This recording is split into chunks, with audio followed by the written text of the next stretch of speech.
Mes parents ont enfermé ma sœur pour protéger notre oncle monstrueux. Quand j'ai enfin osé parler, ma mère a répandu des rumeurs et m'a traitée de menteuse. C'était il y a 6 ans, jour pour jour. Et hier, ils ont dû écouter en silence, au tribunal, les enregistrements qu'ils croyaient en détruits résonnaient haut et fort. Être la plus jeune de la famille m'avait appris à faire semblant de ne rien comprendre tout en observant tout. J'étais une experte du camouflage. J'avais 12 ans et ma sœur Kesha en avait 15, la première fois que j'ai entendu qu'elle se faisait punir. J'étais dans ma chambre, juste à côté de la sienne, quand soudain, j'ai entendu ses affaires voler dans tous les sens. « Tu es une honte !» hurla ma mère en claquant la porte. Je n'ai pas osé aller la voir. Je me suis contentée d'un texto pour lui demander si tout allait bien. À ma grande surprise, Kesha m'a répondu en me suppliant de venir. Et quand je suis entrée, mon cœur s'est figé. Le lit était taché de rouge et ses bras recouverts de coupures toutes fraîches. Je me suis précipitée à la salle de bain pour prendre du papier, tandis qu'elle continuait de pleurer en silence. Maman l'a découvert. Je n'avais jamais voulu que ça arrive. Je ne savais pas quoi dire, alors j'ai simplement gardé le silence en appuyant doucement sur ses blessures. Quand j'eus terminé, elle me remercia et me demanda si je pouvais dormir avec elle. J'ai accepté,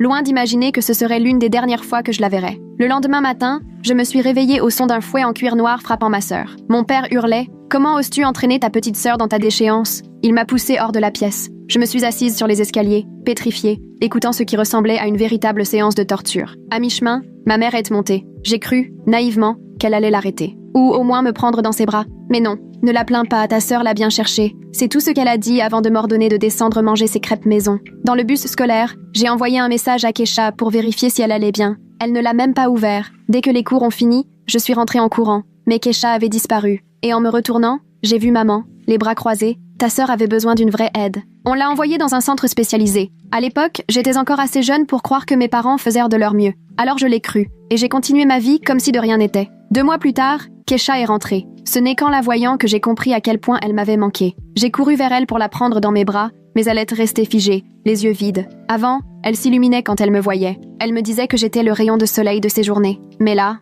rien. J'ai cru à une blague, jusqu'à ce que je la regarde de plus près. Son visage était pâle. Elle avait maigri à vue d'œil. Papa l'a emmenée dans sa chambre. Elle s'est couchée sans un mot. Tous les soirs, j'essayais de coller mon oreille contre la cloison pour entendre le moindre son. Mais c'était le silence total. 1 semaine plus tard, je suis rentrée avec ses bonbons préférés, des Trolley Sour Crawlers. En entrant dans sa chambre, j'ai vu un petit sourire apparaître au coin de ses lèvres. Mais le moment a été brisé par l'arrivée de maman. « Tu n'as pas le droit de lui parler », cria-t-elle en attrapant les bonbons et en claquant la porte. Elle m'a ensuite traînée à table pour le dîner. J'étais perdue, et c'est elle qui a rompu le silence. Ta sœur a été diagnostiquée avec des comportements violents et manipulateurs. Si tu tiens vraiment à elle, tu ferais mieux de la laisser tranquille. J'étais sceptique, mais vu l'état de Kesha, j'ai cru que c'était peut-être ce qu'il fallait faire. Mais comme je l'ai dit, j'étais la plus jeune, donc j'ai commencé à remarquer des détails que les autres ignoraient. Un soir, maman m'a surprise en train de pleurer dans mon oreiller. Elle s'apprêtait à me gifler quand Kesha est intervenue et a dit que c'était elle qui m'avait fait pleurer. À travers le mur, j'ai entendu les coups qui, cette fois, ne m'étaient pas destinés. Un autre jour, j'étais triste toute la journée parce que notre hamster était mort. Mon père s'est emporté. « Tu veux jouer à la petite malheureuse ? Je vais te donner une vraie raison de pleurer. » Il s'apprêtait à décrocher le fouet quand Kesha a surgi. Je lui ai dit que c'était normal d'être triste. C'est moi, j'assume. Et vous imaginez la suite. Ça a duré des mois. Chaque émotion que j'exprimais, chaque erreur que je faisais, Kesha en payait le prix. Je me suis mise à me demander en quoi elle était supposément violente ou manipulatrice, alors que tout ce que je voyais, c'était qu'elle me protégeait. Et puis un soir, tout a pris sens. Je cherchais mon vieux journal sous le lit quand je suis tombée sur celui de Kesha, datant d'avant son départ. La plupart des pages étaient arrachées, sauf une, datée d'1 semaine avant que maman découvre ses blessures. Maman a surpris oncle Ray encore une fois dans ma chambre. Elle m'a dit que si j'en parlais à quelqu'un, elle le laisserait venir voir Millie à la place. Peut-être que si je suis assez abîmée, ils m'enverront loin. Comme ça, je ne pourrais rien dire. Tout s'est éclairé. Pourquoi elle avait été envoyée ? Pourquoi on m'interdisait de lui parler ? Elle essayait de me protéger, depuis le début. Et ses blessures n'étaient pas des appels à l'aide. C'était sa façon de se rendre assez cassée pour qu'on la renvoie loin,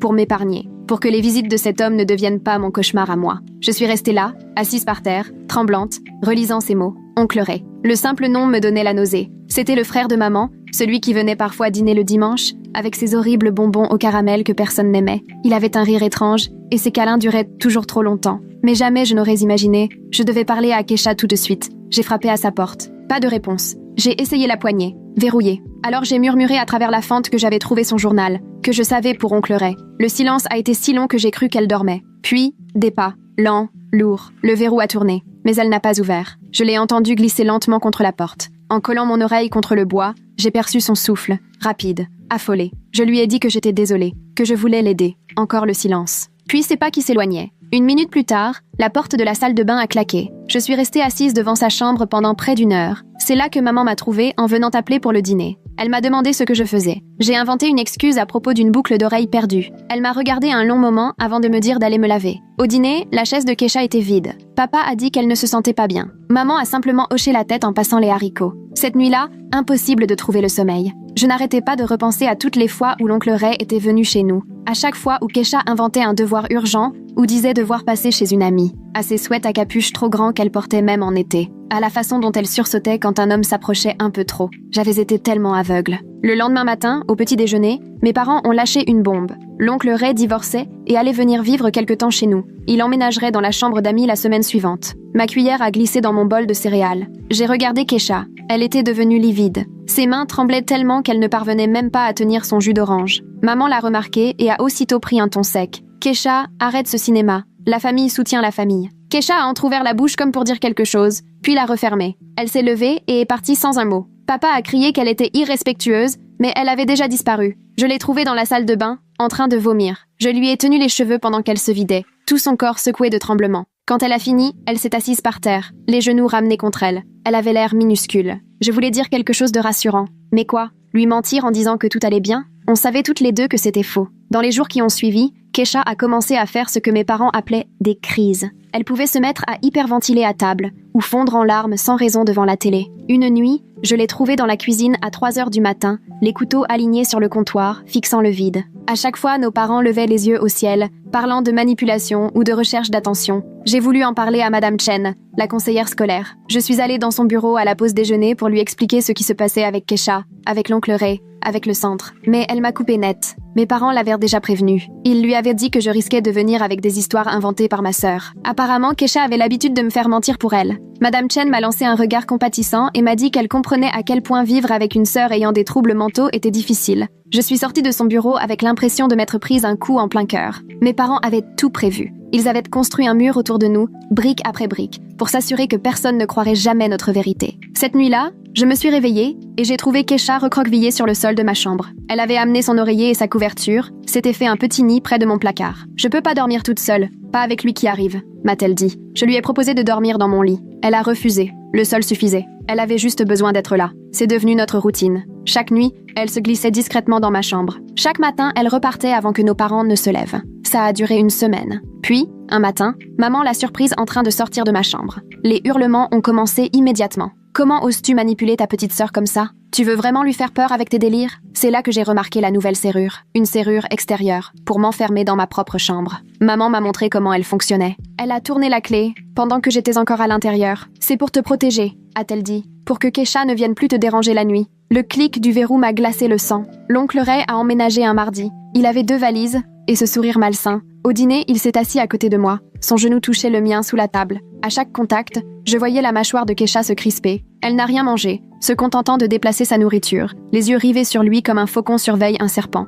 La première fois qu'il a proposé de m'aider à faire mes devoirs, Kesha a perdu le contrôle. J'étais à la table de la cuisine, en galère avec mes équations. Il s'est assis à côté de moi. À peine avait-il ouvert la bouche qu'on a entendu des coups sourds venant d'en haut. Kesha frappait si fort contre la porte de sa chambre verrouillée que toute la maison tremblait. Maman a couru à l'étage en criant qu'elle allait abîmer la maison. Papa l'a suivie, avec le fouet. J'avais envie de hurler qu'elle ne faisait que me protéger. Mais la main de l'oncle Ray s'est posée sur mon épaule, lourde et moite, et aucun mot n'est sorti. Cette fois, les coups ont duré plus longtemps. Et quand ça s'est enfin arrêté, un silence pesant a envahi la maison. L'oncle Ray m'a pressé l'épaule et a dit quelque chose sur les adolescentes et leurs drames. Son souffle empestait le café froid et la cigarette. Je me suis levée et je suis allée vomir, comme Kesha. Les choses se sont vite dégradées. Il trouvait sans cesse des excuses pour être près de moi. Devoirs, télé, trajet en voiture. À chaque fois, Kesha réagissait. Elle a tenté de s'échapper, brisant une fenêtre. Elle a crié si fort qu'un voisin a appelé pour vérifier si tout allait bien. Elle a refusé de manger pendant 3 jours. La solution de mes parents? Encore plus de punitions, encore plus d'isolement. Ils ont mis des barreaux à ses fenêtres, confisqué son téléphone, retiré tout objet qu'elle aurait pu utiliser pour se faire du mal. Sa chambre est devenue une cellule. Et pourtant, elle continuait à lutter. Chaque fois qu'il s'approchait de moi, je trouvais des messages cachés dans la maison. Des mots griffonnés dans mon sac à dos. Ne reste jamais seul avec lui. Un sifflet planqué dans ma trousse. Des numéros de ligne d'aide glissés dans mes chaussures. Même enfermée, même brisée, elle essayait encore de me protéger. Puis je suis tombée sur le téléphone. Un vieux modèle à clapet, caché dans une boîte de tampons sous l'évier de la salle de bain. En l'ouvrant, j'ai vu des dizaines de fichiers audio. J'en ai lancé un. La voix de l'oncle Ray, grave, menaçante. Il disait à quelqu'un d'être une gentille fille, que personne ne la croirait, qu'elle devait penser à sa petite sœur. Mes mains tremblaient, tellement que j'ai failli laisser tomber le téléphone. C'était la preuve. Je devais faire quelque chose. Mais en sortant de la salle de bain, maman était là. Elle m'a tendu la main, elle avait tout entendu. J'ai voulu fuir. Elle m'a attrapé, a pris le téléphone, l'a écrasé contre le mur. Des morceaux de plastique ont volé dans tous les sens. Kesha invente des enregistrements maintenant, dit-elle. Tu ne vois donc pas à quel point ta sœur est malade?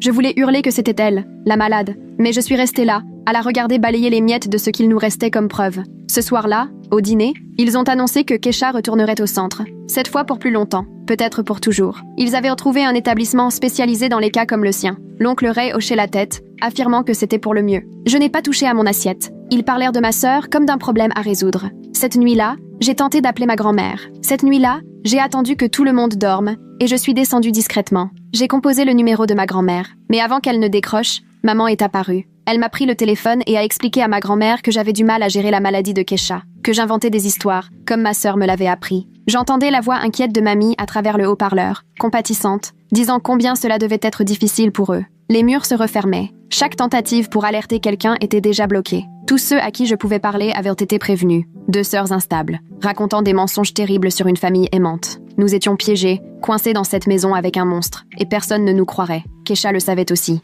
Je le voyais dans ses yeux lorsqu'il la laissait ressortir pour les repas. Son énergie s'éteignait. Elle se déplaçait comme un fantôme, amaigrie, livide, silencieuse. Mais elle observait toujours l'oncle Ray. Elle se plaçait systématiquement entre lui et moi dès qu'elle le pouvait. Elle faisait tout pour que je ne sois jamais seule avec lui. Le point de rupture est arrivé un jeudi soir. Je faisais mes devoirs dans ma chambre quand j'ai entendu le clic de la serrure. L'oncle Ray a ouvert la porte, affirmant que maman lui avait demandé de venir vérifier si tout allait bien. Tout mon corps s'est figé. J'ai dit que j'allais bien, que je n'avais pas besoin d'aide. Mais il est entré quand même et a fermé la porte derrière lui. Il s'est assis sur mon lit, trop près, et a commencé à parler de tout ce que je traversais, que je devais être perdue, que Kesha avait rempli ma tête de mensonges. Sa main a effleuré mon genou et j'ai aussitôt reculé. Il a ri de ce rire glacial et a dit que j'étais comme ma sœur, trop dramatique, trop sensible. C'est à ce moment-là qu'on l'a entendu. Un cri, pas un cri ordinaire, mais un hurlement primal, terrifiant. L'oncle Ray a bondi hors de la chambre et je l'ai suivi. La porte de la chambre de Kesha était grande ouverte. Elle était au sol, du sang s'étendant autour d'elle.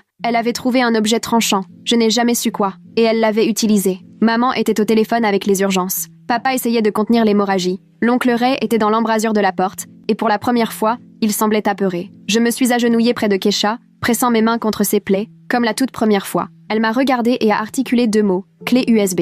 L'ambulance est arrivée rapidement. Ils l'ont installée sur une civière pendant que mes parents jouaient la comédie de la famille bouleversée. J'ai entendu maman raconter aux ambulanciers que Katia, comme elle l'appelait devant eux, avait des antécédents d'automutilation, qu'elle s'aggravait, qu'elle manipulait tout le monde. Mais l'un des ambulanciers, une jeune femme aux yeux doux, la regardait avec une drôle d'expression, comme si elle voyait au-delà du masque. Pendant que tout le monde était distrait, je me suis faufilée dehors. Dans le jardin, il y avait encore la vieille cabane dans l'arbre que papa avait construite quand on était petite. Elle tombait en ruine, mais tenait encore debout. Je suis montée, les échardes me griffant les paumes, et j'ai fouillé dans l'ombre. Là, enveloppée dans du plastique et du ruban adhésif, se trouvait une clé USB. Je l'ai glissée dans ma poche juste au moment où maman a commencé à m'appeler. Je suis descendue et j'ai prétendu avoir eu besoin d'air. Elle m'a dévisagée, méfiante, mais trop préoccupée par l'ambulance pour poser des questions. Nous sommes tous montés en voiture, y compris l'oncle Ray, et avons pris la route de l'hôpital. On ne m'a pas laissé voir Kesha. Seule la famille proche, ont-ils dit. Et apparemment, cela excluait la sœur. Je suis restée en salle d'attente avec l'oncle Ray pendant que mes parents parlaient au médecin. Il a tenté de discuter. Je suis restée muette, la clé USB brûlant dans ma poche. Les heures ont passé. Finalement, un médecin est venu annoncer que Kesha était stable. Elle resterait en observation et serait peut-être transférée en hôpital psychiatrique. Mes parents ont hoché la tête, comme s'ils s'y attendaient, comme s'ils l'avaient prévu. L'oncle Ray a reposé sa main sur mon épaule. Cette fois, je n'avais même plus la force de la repousser. Mais alors quelque chose d'inattendu est arrivé. Un autre médecin est apparu et a demandé à parler à mes parents en privé. Ils avaient l'air confus, mais l'ont suivi, me laissant seule avec Ray. Je sentais ses yeux sur moi. Il s'est approché, a ouvert la bouche pour dire quelque chose, mais je me suis levée et suis partie en direction des toilettes. À l'intérieur, j'ai verrouillé la porte. J'ai sorti la clé USB. Il fallait que je voie ce qu'elle contenait. Mais je n'avais pas d'ordinateur, et mon téléphone était resté à la maison. Je tenais dans ma main ce petit morceau de plastique qui pouvait nous sauver, sans moyen d'y accéder. Quand je suis sortie, la salle d'attente était en ébullition. Des policiers parlaient à mes parents. Maman pleurait, clamant qu'il devait y avoir une erreur, Papa hurlait, exigeant qu'on lui explique ce qui se passait. Mais l'oncle Ray avait disparu. Une policière s'est approchée de moi. Elle s'est présentée, officier Martinez. Elle m'a demandé si j'étais Millie. J'ai acquiescé. Elle s'est agenouillée pour être à ma hauteur. Elle m'a dit que Kesha leur avait confié certaines choses, qu'ils devaient enquêter, et qu'il se pouvait que j'aie des informations à partager. Mes parents ont essayé d'intervenir, disant que j'étais perdue, que Kesha m'avait retourné l'esprit. Mais l'officier Martinez les a arrêtés net. Elle a expliqué que Kesha avait été très précise, qu'elle avait documenté les choses, qu'elle avait essayé de me protéger. Est-ce que je savais quelque chose? Je sentais la clé USB dans ma poche. C'était maintenant, l'instant où tout pouvait changer. Mais en regardant mes parents, les visages tordus de colère et de peur, j'ai hésité. Et si la police ne me croyait pas? Et si la clé disparaissait comme le téléphone? Et c'est là que je l'ai vue, l'ambulancière aux yeux doux. Elle parlait avec un autre officier, agitait les bras, expliquait qu'elle avait repéré des signes, qu'elle avait invoqué l'obligation de signalement, qu'elle s'était arrangée pour rester seule avec Kesha pendant le transport. Mes parents criaient de plus en plus fort, parlaient de poursuites, exigèrent des avocats, répétant que Kesha était malade, manipulatrice, violente, qu'ils avaient les diagnostics du centre pour le prouver. L'officier Martinez paraissait hésitante. Alors j'ai fait mon choix. Je me suis avancée. J'ai sorti la clé USB. J'ai dit que Kesha l'avait cachée pour moi, qu'elle contenait des preuves que l'oncle Ray lui avait fait du mal, et que mes parents savaient. Les mots sont sortis en rafale, comme un barrage qui cède après des années de silence. Mes parents ont tenté de s'en emparer. Les policiers se sont interposés. Maman hurlait que je mentais, que Kesha m'avait endoctrinée. Papa vociférait sur ses droits parentaux et les fausses accusations. Mais l'officier Martinez a pris la clé avec douceur, comme si elle valait de l'or. Ils nous ont tous emmenés au poste. Moi dans une voiture, mes parents dans une autre. On m'a conduite dans une petite salle avec des fauteuils confortables et une boîte de mouchoirs sur la table. J'ai raconté tout. Depuis la première nuit où j'avais vu Kesha se blesser, les coups, l'arrivée de l'oncle Ray, les serrures, l'isolement, les mensonges qu'ils avaient fait gober à tout le monde. La détective qui prenait ma déposition m'a écouté sans m'interrompre. Quand j'ai terminé, elle m'a dit qu'ils allaient analyser la clé USB, que j'avais bien fait, que Kesha avait été incroyablement courageuse. Et moi aussi. Plus tard, j'ai appris ce qui s'était passé pendant le trajet en ambulance. Kesha avait pris un risque calculé. Elle savait que ses blessures obligeraient nos parents à l'emmener à l'hôpital. Et elle savait que pendant le trajet, elle serait enfin seule avec du personnel médical. Pour la première fois depuis des mois, la secouriste qui avait remarqué les signes de maltraitance était formée à la réponse au trauma. Elle avait vu assez de victimes pour reconnaître ce regard dans les yeux de Kesha. Pendant le trajet, Kesha lui avait tout raconté. L'oncle Ray, le silence imposé, la clé USB cachée dans la cabane. La secouriste avait suivi le protocole, averti son supérieur, qui avait immédiatement contacté la police. Quand nous sommes arrivés à l'hôpital, l'enquête avait déjà commencé. La clé USB contenait des photos des blessures de Kesha, prises en cachette, des enregistrements audio des menaces de l'oncle Ray et des conversations où nos parents admettaient ce qui se passait. Des dossiers médicaux qu'elle avait réussi à copier, montrant les écarts entre la réalité et ce que nos parents déclaraient. Même des échanges de mails entre nos parents et le centre, discutant du paiement d'un traitement d'isolement intensif pour briser sa résistance. L'oncle Ray a été arrêté dans un motel à 2 villes de là, alors qu'il tentait de quitter l'État. Nos parents ont été inculpés pour mise en danger d'enfants et conspiration. Le centre a fait l'objet d'une enquête, puis a été fermé. Kesha et moi avons été confiés à notre grand-mère. Elle a pleuré en découvrant ce qui s'était passé, là, sous son nez. Kesha a passé 1 mois à l'hôpital, puis est venue vivre chez elle aussi. Elle n'était plus la même, plus silencieuse. Mais peu à peu, la lumière est revenue dans ses yeux. Cette fois, nous avons choisi de partager une chambre. Chaque nuit, j'entendais sa respiration et je savais que nous étions en sécurité. Elle a commencé une vraie thérapie, pas celle destinée à la casser. Une vraie. Elle a recommencé à manger, à sourire quand je lui apportais ses bonbons préférés. Le procès a été dur. Témoigner contre nos parents, revoir l'oncle Ray au tribunal, revivre tout ça devant des inconnus. Mais l'officier Martinez était là, et la secouriste au regard doux, et notre grand-mère, qui nous tenait la main et murmurait qu'elle nous croyait, qu'elle nous avait toujours cru, qu'elle nous croirait toujours. Ils ont tous été reconnus coupables. L'oncle Ray a reçu la peine la plus lourde. Nos parents ont écopé de peines plus légères, mais ont perdu tous leurs droits parentaux. Certains membres de la famille ont pris leur parti, disant que nous avions détruit la famille avec nos mensonges. Mais d'autres se sont manifestés, avec leurs propres doutes. Des signes qu'ils avaient remarqués, mais ignorés. Kesha a terminé le lycée avec 1 an de retard, mais avec mention. Elle est entrée à l'université. Elle s'est devenue assistante sociale, consacrant sa vie à protéger des enfants comme nous. Moi, j'ai suivi un autre chemin, mais avec le même objectif. On n'a jamais oublié ces nuits dans cette maison, mais on a refusé qu'elles nous définissent. Parfois, je repense à cette première nuit, quand je l'ai trouvée, les bras en sang. Quand elle s'était blessée, non pas pour appeler à l'aide, mais pour se rendre suffisamment fragile pour être envoyée loin, pour éviter que l'oncle Ray ne s'en prenne à moi. Chaque coup qu'elle a reçu, chaque punition qu'elle a endurée, c'était pour se placer entre moi et un monstre. Elle avait 15 ans. Elle portait un fardeau qui briserait la plupart des adultes. Et elle l'a porté seule, longtemps. Mais elle n'était plus seule à la fin. Le système, qui nous avait d'abord abandonnés, a fini par fonctionner. Des gens bien ont fait leur travail. La vérité, documentée et cachée sur une minuscule clé USB, nous a libérés. Et le sacrifice de Kesha, sa force, Son refus de le laisser me toucher, même au prix de sa propre sécurité, a sauvé nos 2 vies. On vit encore avec les cicatrices, à l'intérieur comme à l'extérieur. La confiance ne vient pas facilement. Les voix fortes nous font sursauter. Les portes verrouillées nous angoissent. Mais on a survécu, on est libre. Et chaque nuit, dans nos propres maisons, on peut dormir tranquille. Les monstres sont enfermés. Et cette fois, les verrous ne se ferment que de l'intérieur. C'est ça, le truc avec le fait de faire semblant d'être naïve. D'être la plus jeune, celle qui voit tout. Parfois, on voit trop. Parfois, la vérité est pire que tous les cauchemars. Mais parfois, si on a de la chance, du courage et une sœur prête à tout sacrifier pour vous, parfois la vérité peut aussi vous sauver. La date du procès avait été fixée à 6 mois plus tard. Mamie avait engagé une avocate spécialisée dans ce genre d'affaires, une certaine Patricia, qui portait des tailleurs pantalons et avait ce don de te faire croire que tout allait s'arranger. Elle venait à la maison chaque semaine pour nous préparer. On répétait nos témoignages jusqu'à ce que je puisse réciter le mien les yeux fermés. Vivre avec mamie, au début, c'était bizarre. Sa maison sentait la lavande. Et elle passait son temps à nous faire à manger. Comme si nourrir nos estomacs pouvait guérir nos cœurs. Keisha ne mangeait presque rien les premières semaines. Elle jouait avec sa purée pendant que mamie la regardait, inquiète. Le lycée était difficile. Les rumeurs s'étaient propagées sur pourquoi on vivait chez notre grand-mère. Certains élèves étaient compréhensifs, d'autres chuchotèrent dans les couloirs.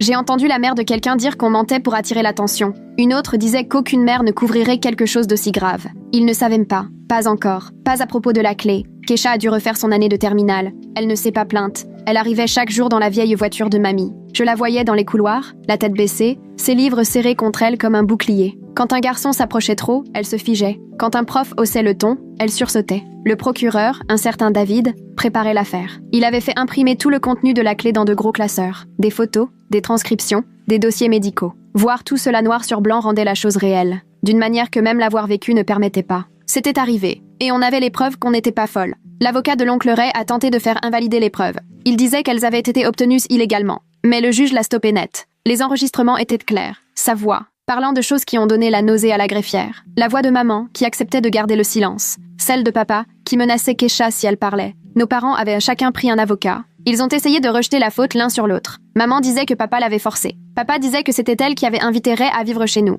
Leurs avocats ont dû leur dire de se taire, car après la première semaine, ils ont arrêté de parler à la presse. Patricia nous faisait faire des simulations dans son bureau. Elle jouait le rôle de l'avocat de la défense, posant les pires questions. Pourquoi n'aviez-vous rien dit plus tôt? Si Keisha n'était pas malade, pourquoi s'était-elle fait du mal? Comment saviez-vous que les enregistrements n'étaient pas truqués? Chaque question était comme un coup. Mais Patricia disait qu'il valait mieux être préparé. Keisha avait commencé une vraie thérapie, 2 fois par semaine, avec une femme spécialisée dans les traumas. Elle rentrait épuisée, les yeux rougis. Mais peu à peu, quelque chose changeait. Elle reprenait des repas normaux. Elle écoutait à nouveau de la musique. Elle a même ri un jour où j'ai trébuché sur le chat de mamie. La défense, elle, essayait de salir notre réputation. Ils avaient découvert que j'avais raté un test d'histoire et ont tenté de me faire passer pour une menteuse en mal d'attention. Ils ont ressorti tous les incidents scolaires de Keisha, essayant de prouver qu'elle était violente et manipulatrice, exactement comme nos parents le disaient. Mais Patricia était prête. Rien ne la surprenait. 3 mois avant le procès, Keisha a été acceptée dans un collège communautaire. Juste à temps partiel, quelques cours. Mais c'était quelque chose.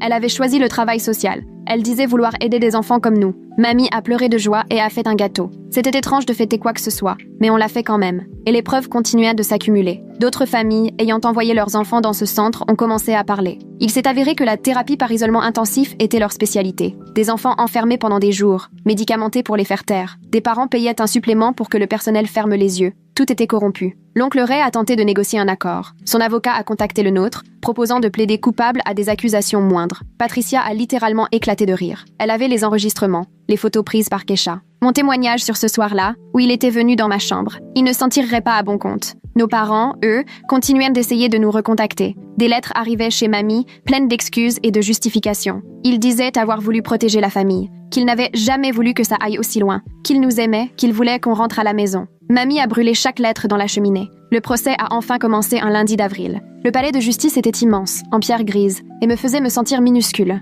Des journalistes nous attendèrent dehors, mais Patricia nous a fait entrer par une porte latérale. La salle d'audience sentait le bois ancien, et la peur. Je me suis assise entre mamie et Keisha, l'estomac noué. Les déclarations d'ouverture ont été brutales. Le procureur a tout déroulé dans l'ordre chronologique. Les abus, le silence, le centre, les enregistrements. David construisait son dossier pièce par pièce, méthodiquement. La défense nous a décrites comme 2 adolescentes instables qui inventèrent des histoires. Ils ont dit que les enregistrements étaient sortis de leur contexte, que les automutilations de Keisha prouvèrent qu'elle était déséquilibrée. Quand ils ont diffusé le premier enregistrement, maman a éclaté en sanglots. Pas de jolis sanglots de tristesse, non. Des pleurs bruyants, laids, incontrôlables. le juge a dû suspendre l'audience. J'aurais voulu éprouver de la pitié, mais tout ce que je voyais, c'était Kesha enfermée dans sa chambre, se battant pour me protéger, pendant que maman savait exactement ce qui se passait. Kesha a témoigné la première. Elle a été incroyable, calme, claire, précise. Elle a raconté les visites de l'oncle Ray, les menaces de maman qui lui disait qu'il viendrait me voir à la place. Elle a expliqué pourquoi elle s'était blessée, dans l'espoir d'être envoyée loin,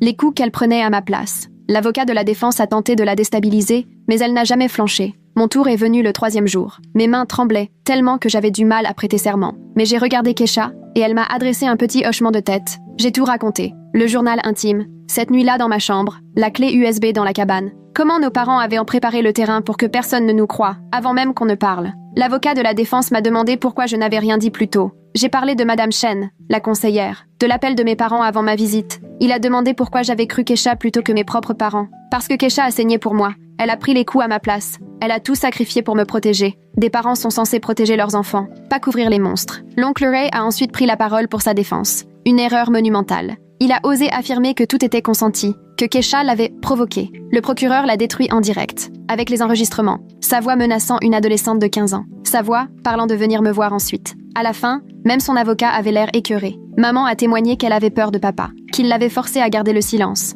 Mais les emails l'ont trahi. Ses messages au centre, payant pour les traitements les plus extrêmes. Sa voix calme, posée, disant à Ray d'être plus prudent. Ses recherches Google sur « Comment gérer les ados qui inventent des accusations ?» Papa a tenté de dire qu'il ignorait tout, qu'il pensait que Kesha mentait. Mais il existait un enregistrement où il demandait à Ray de faire profil bas et promettait de gérer Kesha si elle posait problème. Ses propres mots l'ont condamné. Le directeur du centre a témoigné sous immunité. Il a décrit leur programme, comment les parents payaient des sommes astronomiques pour qu'on brise leurs enfants, comment ils utilisaient l'isolement, la médication, la punition, et comment nos parents avaient explicitement demandé le traitement le plus dur possible pour faire taire Kesha. Les témoins de moralité ont suivi. Des professeurs qui avaient remarqué des changements chez Kesha, mais qu'on avait rassurés en disant que c'était une simple phase. Des voisins qui avaient entendu des cris, mais qui avaient cru nos parents. Des amis, des parents d'élèves, qui avaient eu un doute, mais qui n'avaient pas osé intervenir. Tous disaient la même chose. Ils regrettaient de n'avoir rien fait. Patricia a fait venir des experts pour parler des réactions au traumatisme. Pourquoi Kesha s'était blessée? Pourquoi elle n'avait pas fui? Pourquoi elle m'avait protégée au lieu de se sauver? Ils ont parlé de l'attachement traumatique, de comment les abuseurs isolent leurs victimes, de l'impact à long terme du silence parental. Le médecin légiste a examiné les dossiers de Kesha. Il a souligné les incohérences. Des blessures incompatibles avec l'automutilation, des cicatrices à des endroits difficiles d'accès, des éléments qui confirmaient tout ce que contenait la clé USB. Les plaidoiries ont duré toute une journée. David a tout repris point par point, la chronologie, les preuves, les enregistrements. Il a fait rejouer la voix de Ray, parlant de moi. Il a montré les photos des blessures de Kesha. Il a lu les mails parlant de la brisée. Impossible de détourner le regard. La défense a tout tenté. Ils ont dit qu'on avait été coachés, que les enregistrements étaient en montée, que Kesha était instable, que j'étais manipulée. Mais ils n'avaient rien. Aucune réponse valable aux preuves. Aucune explication au fait que des parents paient pour torturer leur enfant, sauf s'ils avaient quelque chose à cacher. Le jury a délibéré pendant 2 jours. 2 jours à faire les 100 pas dans le salon de mamie. 2 jours où Kesha fixait le vide. 2 jours à se demander si quelqu'un allait enfin nous croire. Vraiment nous croire. Après toutes les horreurs racontées à notre sujet. Quand le verdict est tombé, nous étions dans la salle d'audience, main dans la main. Coupable sur tous les chefs d'accusation pour l'oncle Ray. Coupable de mise en danger pour maman. Coupable de conspiration pour papa. Coupable de ne pas nous avoir protégés. Coupable d'avoir couvert les abus. Coupable d'avoir payé pour que Kesha soit brisée. Coupable, coupable, coupable. Ray a écopé de 25 ans de prison. Maman a pris 12 ans. Papa 15. Le directeur du centre 10. L'établissement a été fermé. Tous les enfants renvoyés chez eux, ou vers de vrais soins. D'autres parents ont été enquêtés. Certains enfants ont enfin été aidés. D'autres étaient déjà trop brisés. Après le procès, les journalistes voulaient nous parler. Patricia s'en est chargée pendant que nous rentrions chez mamie. Kesha a dormi pendant 16 heures d'affilée. Je suis restée à ses côtés, la regardant respirer, comprenant enfin le poids qu'elle avait porté. Elle avait été Atlas, portant le ciel sur ses épaules pour m'empêcher d'être écrasée. Nous sommes restés vivre chez mamie, définitivement. Elle a repeint nos chambres avec les couleurs de notre choix. Elle a offert une guitare à Kesha quand elle a dit vouloir apprendre. Elle m'a laissé adopter un chien, même si elle y est allergique. Elle a passé le reste de sa vie à essayer de compenser ce qu'elle n'avait pas vu, même si on lui a répété que ce n'était pas sa faute. Kesha est bel et bien devenue assistante sociale. Il lui a fallu 6 ans pour terminer ses études supérieures. Parfois, le traumatisme la faisait reculer. Mais elle y est arrivée. Elle travaille avec des enfants que personne ne croit. Elle sait repérer les signes. Elle sait comment aider. Elle les sauve comme elle m'a sauvée. Je suis devenue institutrice École primaire, là où je peux peut-être voir les signes plus tôt. Être l'adulte qui remarque, qui pose les bonnes questions, qui ne se contente pas de réponses faciles. Là où je peux apprendre aux enfants qu'un secret qui fait mal n'est pas un secret qu'on doit garder. On ne parle plus à la majorité de notre famille élargie. Ils ont choisi leur camp. Et ce n'était pas le nôtre. Mais on s'est reconstruit une famille. Des amis devenus frères et sœurs. Des mentors devenus mères. Des gens qui nous ont cru dès le début et n'ont jamais douté. Qui ont compris que la famille, ce n'est pas le sang. C'est ceux qui restent. Parfois, je fais encore des cauchemars. Parfois, Kesha sursaute quand quelqu'un bouge trop brusquement. On suit toutes les deux une thérapie. On prend des médicaments. On a des jours où le poids de tout ça est trop lourd. Mais on a survécu. On est là. On est libre. La dernière fois que j'ai vu mes parents, c'était au prononcé de leur peine. Ils semblaient plus petits, plus vieux. Ils ont essayé de croiser mon regard, peut-être en espérant un pardon. Mais j'ai regardé Kesha à la place. Ma sœur, qui a saigné pour moi. Qui a reçu les coups à ma place. Qui a sacrifié son enfance pour sauver la mienne. Ça, c'est ça, l'amour. Pas des excuses quand on se fait prendre. L'oncle Ray est mort en prison, 5 ans après le début de sa peine. Un autre détenu. On n'a pas assisté aux funérailles. On n'a pas pleuré. On a juste ressenti un étrange vide. Comme quand on jette enfin quelque chose de pourri qui empestait la maison. L'odeur persiste un moment, mais l'air frais finit par l'emporter. Kesha s'est mariée l'année dernière. Petite cérémonie. Que des amis proches et la famille choisie. Elle a trouvé quelqu'un de bien, patient, doux, quelqu'un qui comprend pourquoi elle a besoin que la lumière reste allumée parfois. Pourquoi elle vérifie 3 fois les serrures. Pourquoi certains films sont trop durs à regarder. Il l'aime telle qu'elle est. Peut-être même à cause de sa force. Je suis en master maintenant, en psychologie de l'enfant. Je veux mieux comprendre comment aider les enfants comme nous. Mon mémoire porte sur la protection fraternelle dans les foyers abusifs. Comment les aînés deviennent des boucliers. Comment ils se sacrifient. Et comment ce traumatisme marque à jamais les 2 enfants.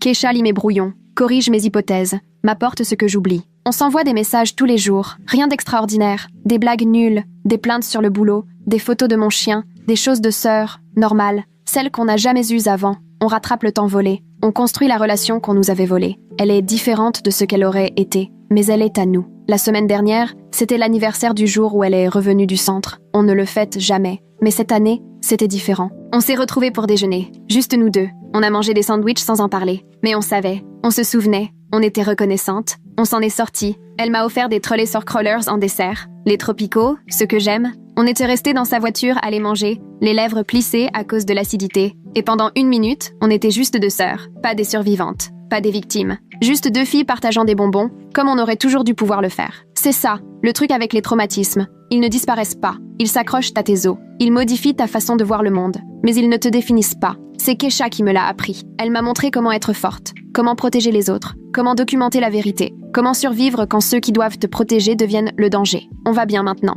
Pas parfaite, pas guérie, mais bien. On a de mauvais jours, des bons, et des jours où on oublie un peu. On a une vie, une carrière, des gens qui nous aiment. On ça. Et c'est ça qui nous a sauvés dès le départ. 2 sœurs contre le monde. Et le monde n'a pas gagné. Je fais encore semblant d'être naïve parfois. Les vieilles habitudes ont la vie dure. Mais maintenant, je sais quand parler, quand agir, quand protéger les autres, comme Kesha m'a protégée. La petite dernière qui a tout vu, et qui, enfin, a appris quand dire la vérité.